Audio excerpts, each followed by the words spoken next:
Shalom. I want to give all praises, glory, and honor to Yahweh, Bahashem, Yahweh Shai, Bahashem Hakodash. Double honor to our apostles and elders of Great Millstone who taught us this truth, and salutations to all the hopeful elect pushing out this word and sincerity of heart throughout the four corners of the earth. Sincere shalom to you, Akim and Akwas, that's listening and learning. This brother Duquar from the DC Camp, come back at you with another lesson, and I'm entitled it A Spiritual House. The third temple, okay? Because the third temple is being built right before your eyes, and it's a spiritual house. It's not the temple that they so-called think they built over there in the land of Israel, man. Okay? It's all spiritual. And this house is being built by the Lord. Okay? And I'm going to get a correlation from the actual building of the first temple, and the second one, and show you how it correlates to now, man. Okay? So, Lord willing, you be edified. Lord willing, I have the words to say that can edify. This is the first scripture I'm going to get is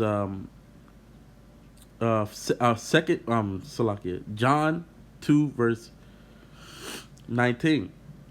It says, Yahushua answered and said unto them, destroy this temple, and in 3 days I will raise it up. Right.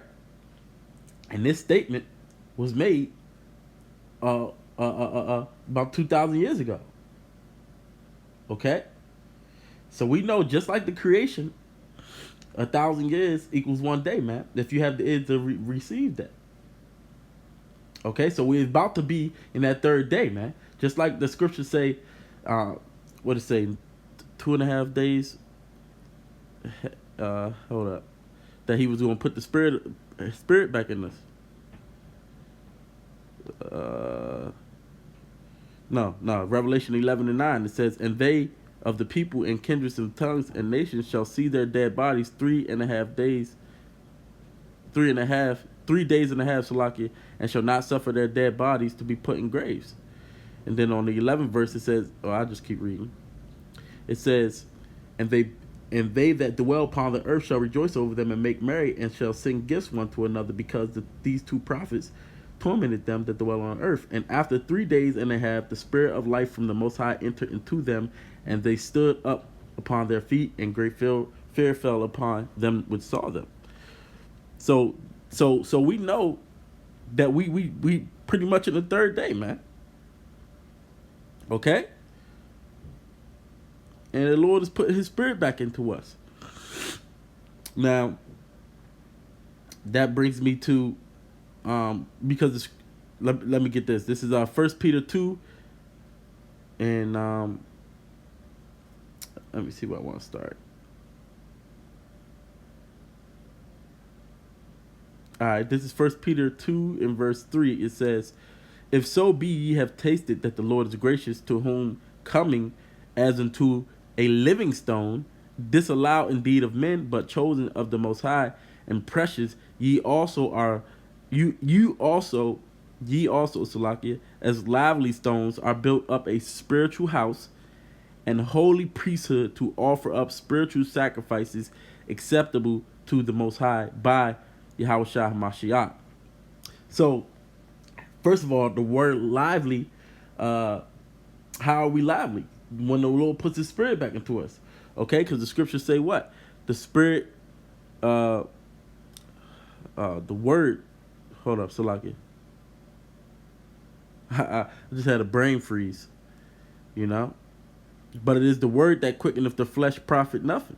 And that word, the word quickeneth goes into to being made alive. Okay? So it's the word that quickeneth the flesh profiteth nothing. All right, so that's how we're lively stones, because the Lord is putting his spirit back into us. Okay? And we are the ones who's according to Romans, we making our bodies a living sacrifice. Okay? So we are making those spiritual sacrifices into the Lord daily. And they acceptable to the Most High by Yahushua HaMashiach. Verse 6, it says, wherefore also it is contained,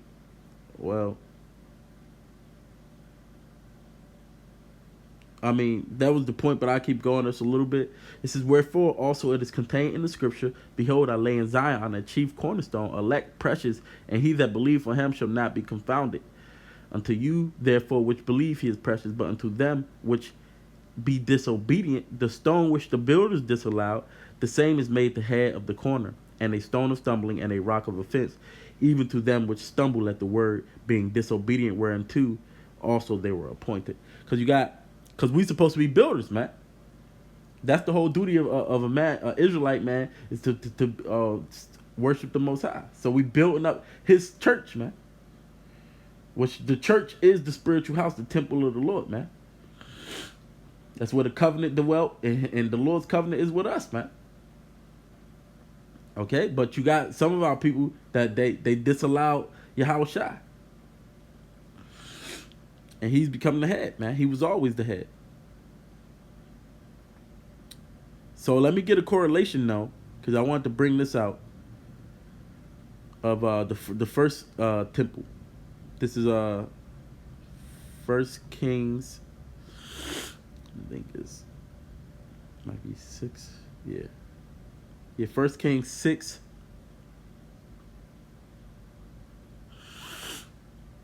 And I'm gonna start from I'll start from the top. I'm gonna read fast. It says, and it came to pass in the 418th year after the children of Israel were come out of the land of Egypt, in the 4th year of Solomon's reign over Israel, in the month Ziph.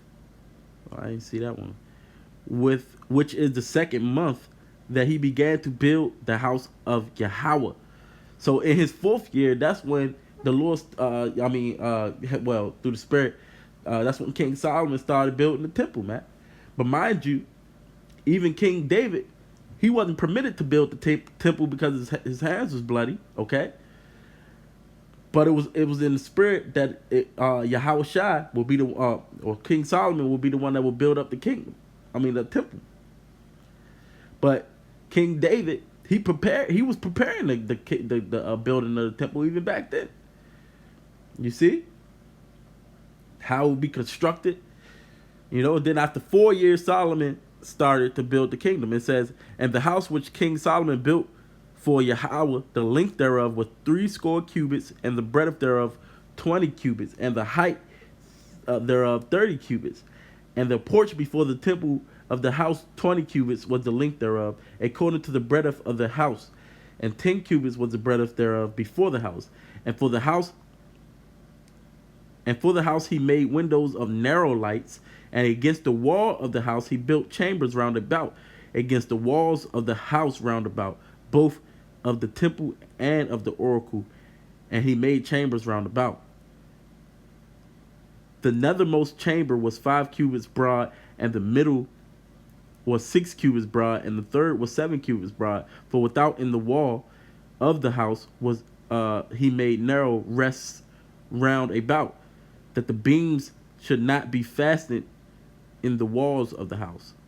And here's the point that I want to focus on, verse 7. It says, and the house, when it was building, was built of stone made ready before it was brought thither, so that there was neither hammer nor axe nor any tool of iron heard in the house while it was building. So from that part, just that part alone, you can see that the building of the house was very particular, because that's how the Lord is. He's very detail oriented, right?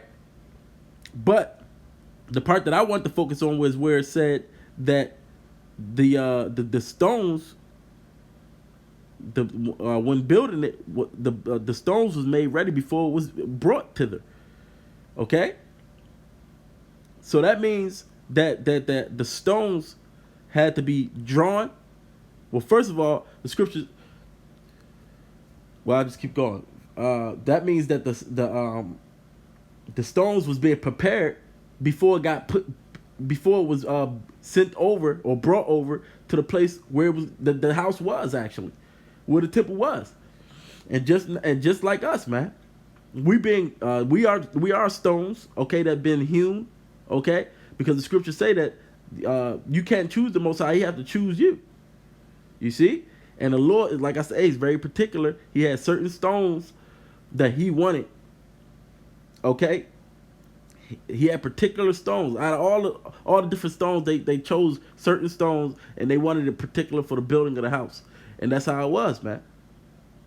So them stones we was plucked out, and then we being squared, carved, and fitted to our places, man. Before we was brought to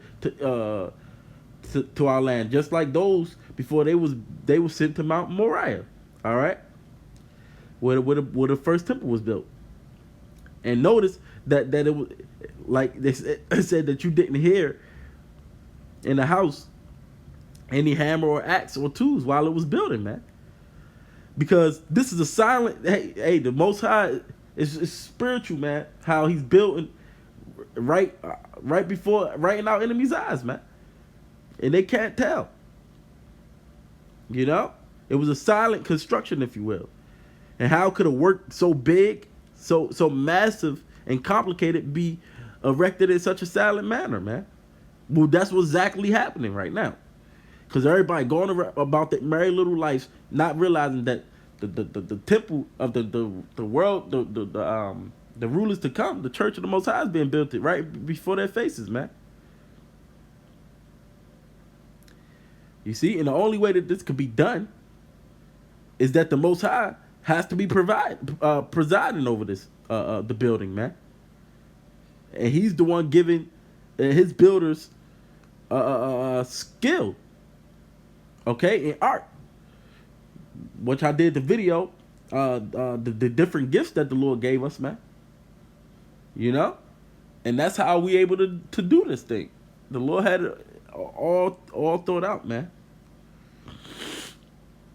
You see?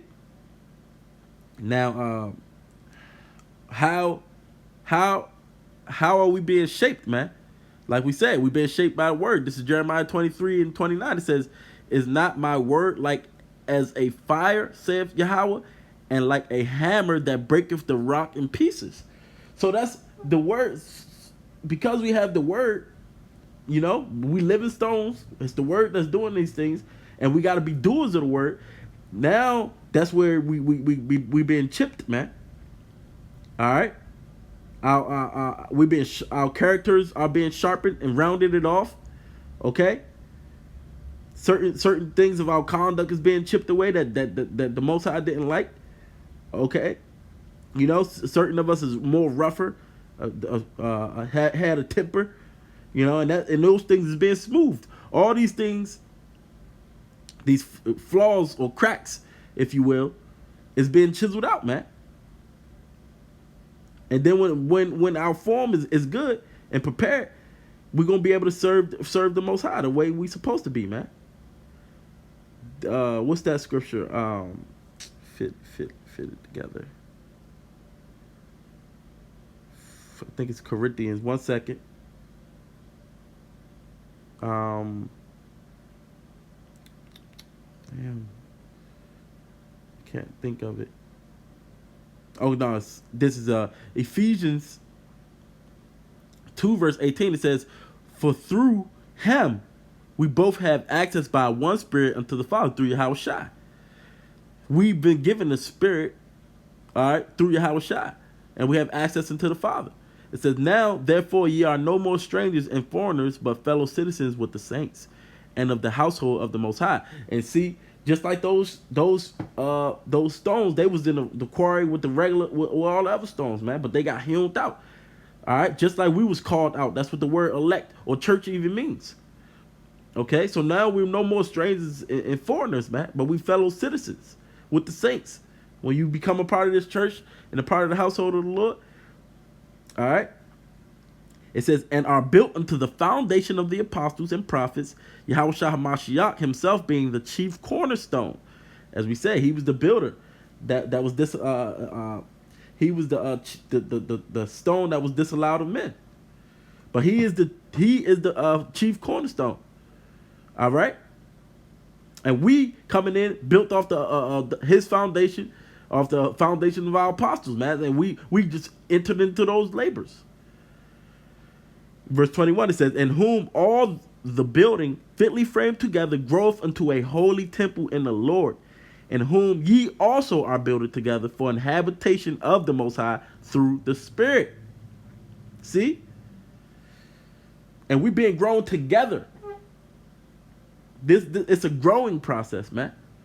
And when everything is ready, the Lord gonna do his thing. You see? Even Matthew 16 verse 18, it says, and I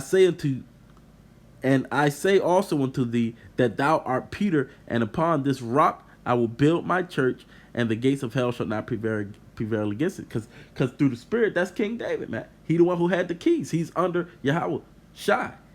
Okay?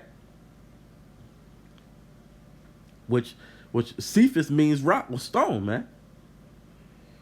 He is the head disciple.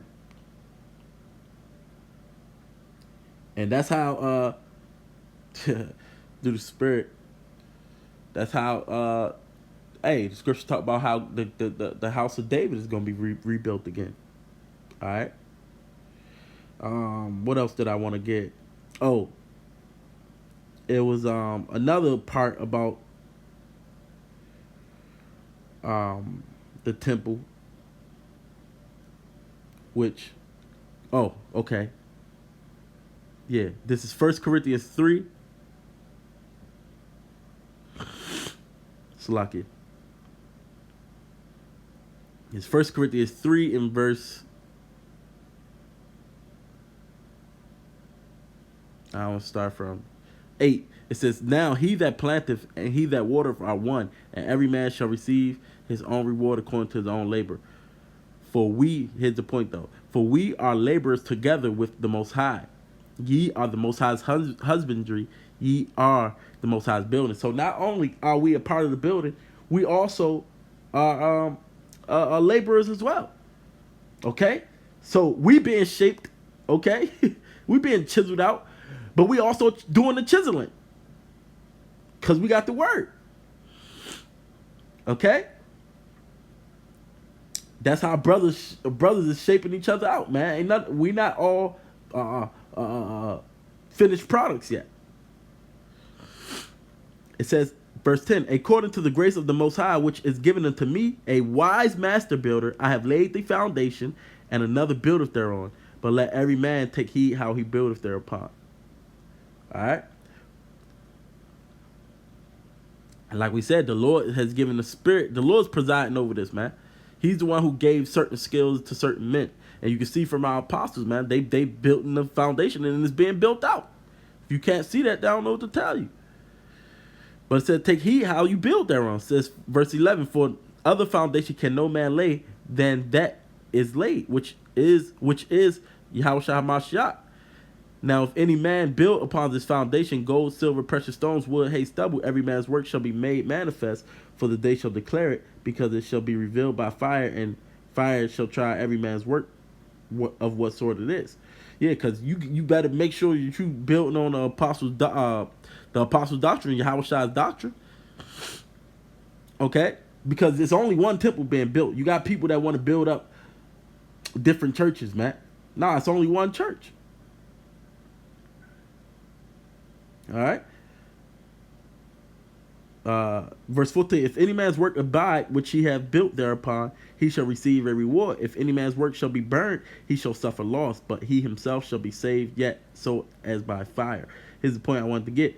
Verse 16, know ye not that ye are the temple of the Most High, and that the Spirit of the Most High dwelleth in you? See? So we are the Spirit, we are the, it's said, it's asking. Don't you know that you are the temple of the Most High, and that his Spirit dwelleth in you, and you know that his Spirit cannot dwell in a malicious soul, man. You know? That's why it says, if any man defile the temple of the Most High, him shall the Most High destroy, for the temple of the Most High is holy, which temple ye are. Okay? And I just wanted to get this point in Nehemiah when we was building up a temple again,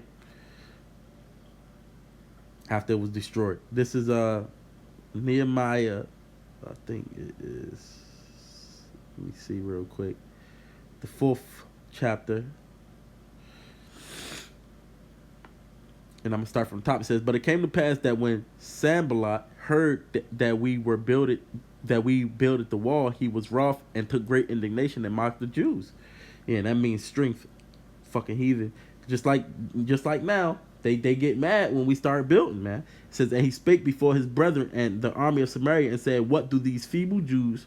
Will they fortify themselves? Will they sacrifice? Will they make an end in a day? Will they revive the stones out of the heaps of the rubbish which are burnt? You see, he asking that question amongst his brethren because they don't like it. But guess what? That's what's happening. The Lord is reviving the stones out of the heaps of the rubbish which was burnt down, man.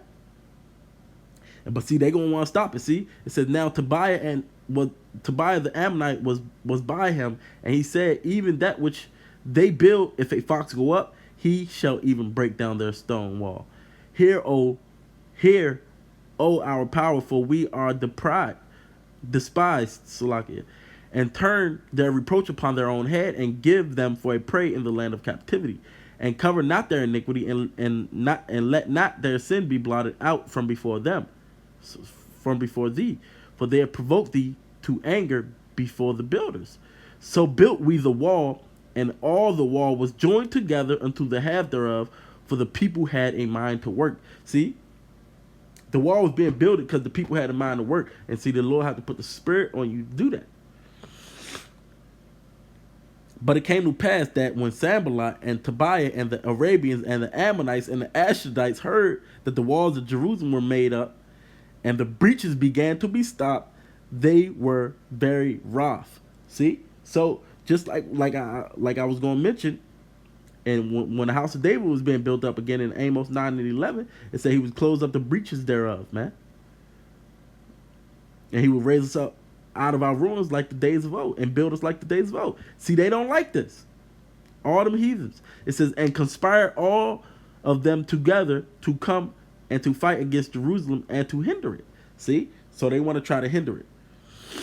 Nevertheless, we made our prayer to the Most High and set watch against them day and night because of them. See, that's why the Lord constantly telling us to watch.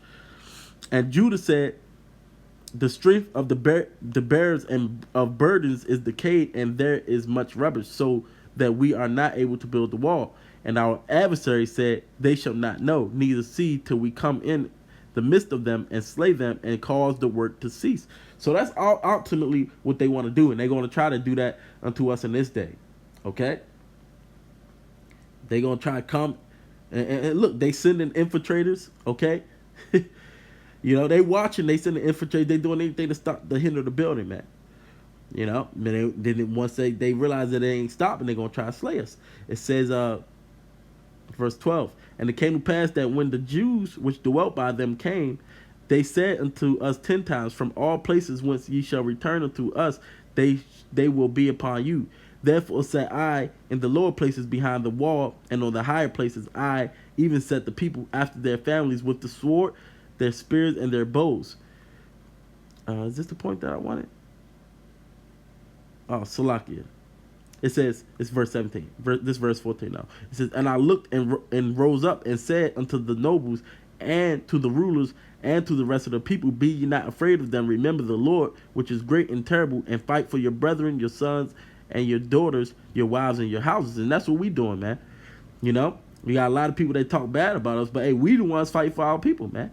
We carrying that weight. All right. Verse 15. And it came to pass when our enemies heard that it was known unto us, and the Most High had brought their counsel to naught, that we returned all of us to the wall, every one unto his work.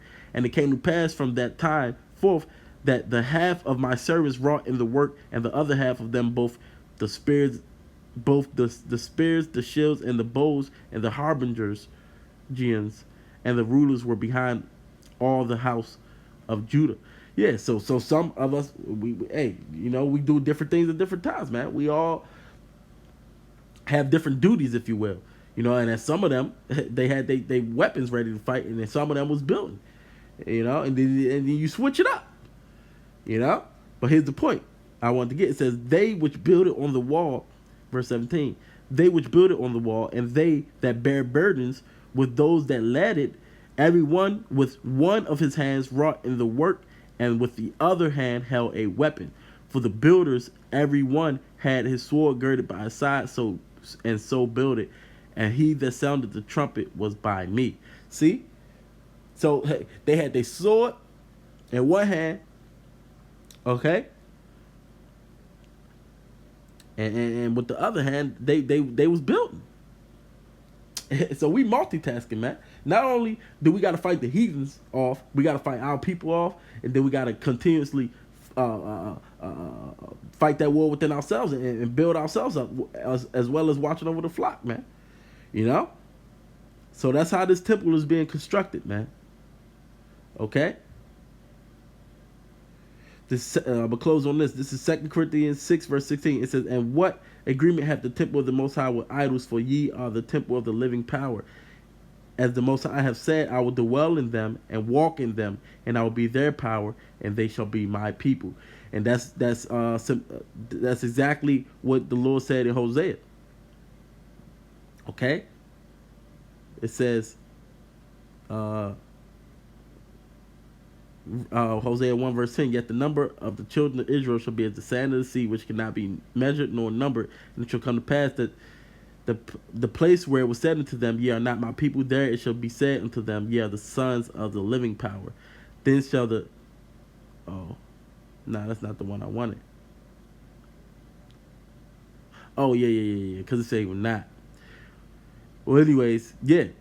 Because that's what he said, he will not be we will not be his people, and he will not be our power. But now, you know, since he got his remnant, you know, and he's building up the temple again, man. You know, so he's going to dwell in us and walk in us, man. And he's going to be our power, and we're going to be his people.